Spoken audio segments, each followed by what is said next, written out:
bad for them.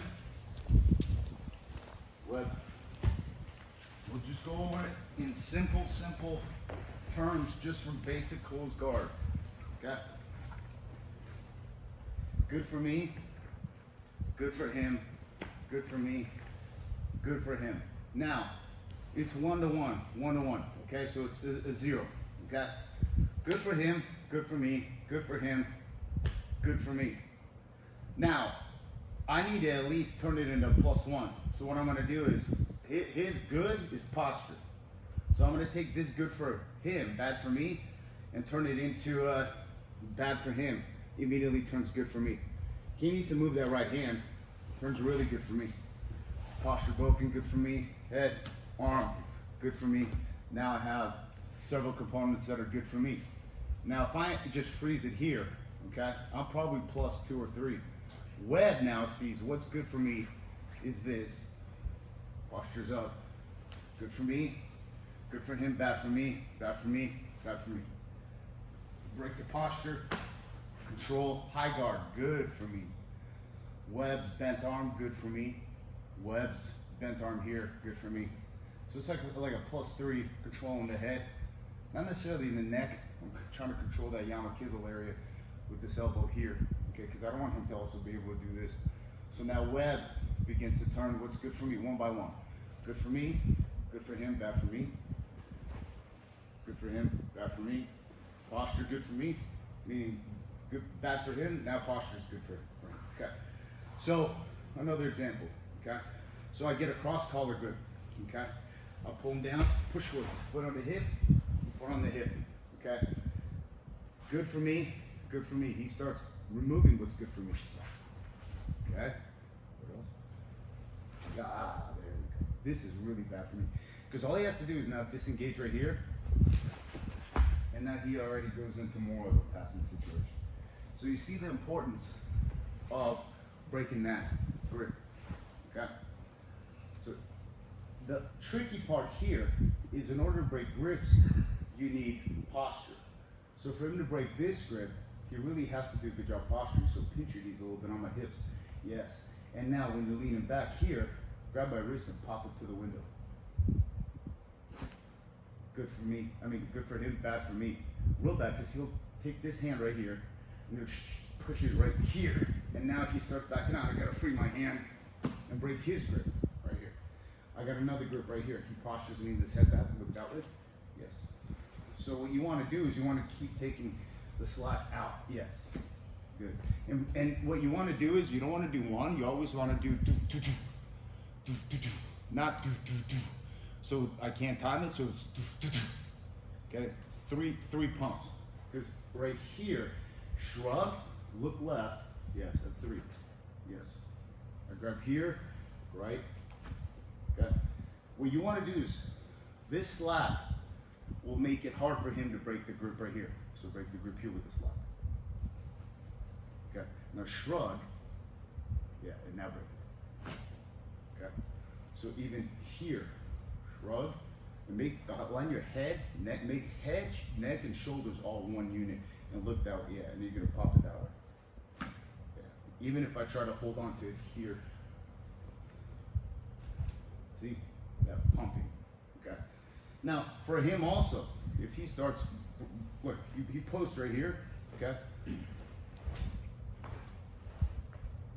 That's breaking grips. Okay. The whole concept of the lapel arm trap is he gets his grip here. I broke the grip and immediately go for the arm because this arm can't really grip, he can't posture, okay? So from this situation, breaking grips from the bottom, I can immediately start going to his back because his arm will cross just off of one grip break. I see this frequently, right there. That's a grip. So in order for him to use this, he has to use this. Go ahead. So post, and you want to push my hip. Break that. Their hand goes to your knee. Break the grip. And you're constantly breaking grips. To break the bottom grip, this right hand grip, because I can't get underneath it properly to create leverage to bend his wrist. The whole key with breaking grips is that you want to take the slack out and you want to go against the wrist. So if I go here, my left wrist is literally under his wrist, and I remove the slack. Like here, this right here will be good for him if I start here. But if I create this tension here, it's fairly easy to break that grip. That doesn't even count as gripping. And then I control that grip. And then move it across so I take advantage, but I don't want to just break grips for the sake of breaking grips. Okay? When you're passing, let's say we're here, okay?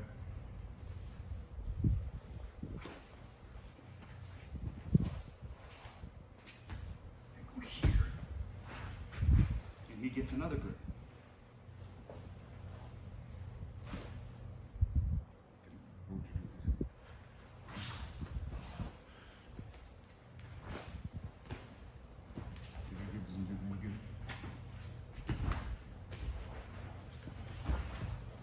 See how breaking that grip deteriorates his guard? Why? Because from a guard, especially open guard, these 2 points of contact are vital for these 2.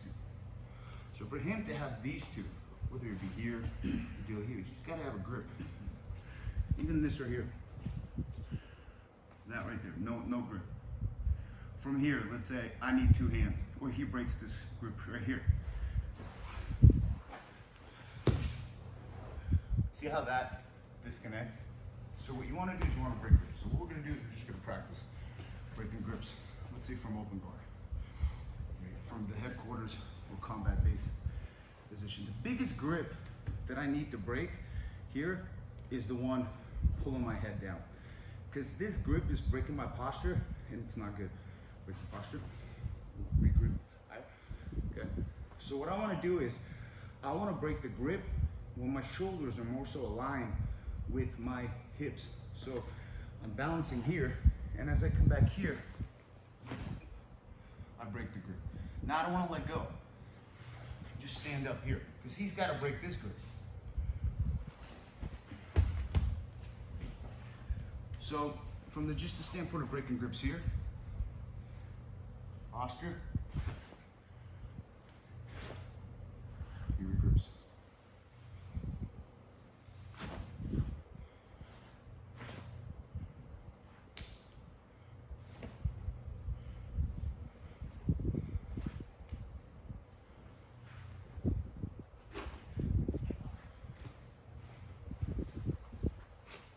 See, if I try to break it from here,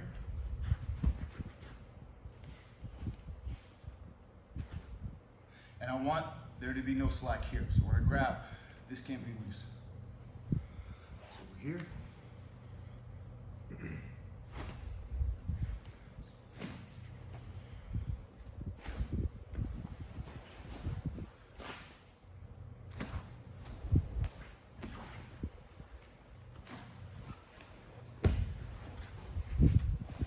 How it forces him to have to just deal with this, you know what I mean? And same thing from the bottom. So let's try the grip breaking. 1, 2, 3.